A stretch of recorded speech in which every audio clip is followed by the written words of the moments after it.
This week's Parsha begins with the word for Eschanan. Moshe says he implored, he begged Hashem. The Midrash tells us that Moshe davened 515 times to be allowed into Eretz Israel, the gematria of Eschanan. Hashem eventually tells him to stop. Ravlach, it's enough. Because if Moshe were to daven one more time, Hashem would have to say yes. But he didn't want to. Why? Our sages explain something profound. Had Moshe entered the land and built the Beis HaMikdash, it never could have been destroyed. The structure would have been too holy, too permanent. And then when Bnei Israel sinned, Hashem would have had no choice but to punish the people, chas v'shalom, instead of destroying the building. In his mercy, Hashem chose to destroy wood and stone rather than destroy us. This alone is a powerful reminder. Sometimes we daven and our tefillahs don't get answered, at least not in the way we hoped, and we feel let down. But here we learn that Moshe Rabbeinu davened 515 times, and Hashem said no, because answering that tefillah would not have been good.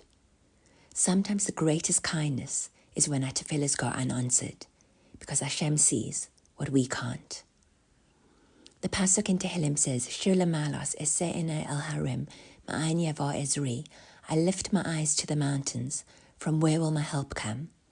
And the pasuk answers, Ezri me'im Hashem, my help comes from Hashem. The Shem Shmo points out something beautiful. Take the word Ezri, my help. It contains the letters Ra, bad, and the letters Yud Zayin, which is the gematria of Tov, 17, good. Inside the very word Ezri, there's a blend of Ra and Tov.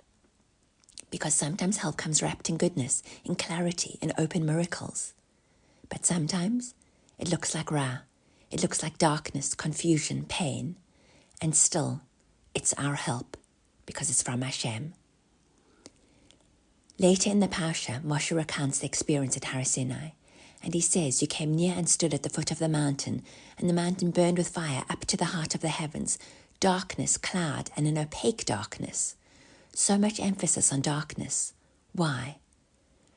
The simple explanation is that Hashem didn't want Bnei Israel to see a form and be drawn to idolatry. But the Drush Mordechai offers another idea. He says, remember Mitzrayim. In Egypt, the suffering there was intense. It was supposed to last 400 years, but it ended after 210. Why? Because of the Kisha HaShibud, the intensity of the slavery. The pain itself shortened the exile. And then he quotes a pasuk from Tehillim, chapter 90, a psalm attributed to Moshe Rabbeinu himself. Samcheni kimos inisanu, gladden us like the days you afflicted us, the years we saw bad. And he notes it says saw bad, not had bad, because sometimes what we see as bad is really what brings the Yeshua. That's why Matan Torah was given in fire and smoke and darkness.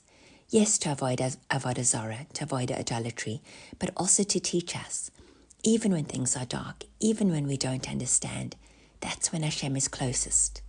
In those moments where you feel lost, where things feel bleak or heavy, that's where Geula, where redemption begins.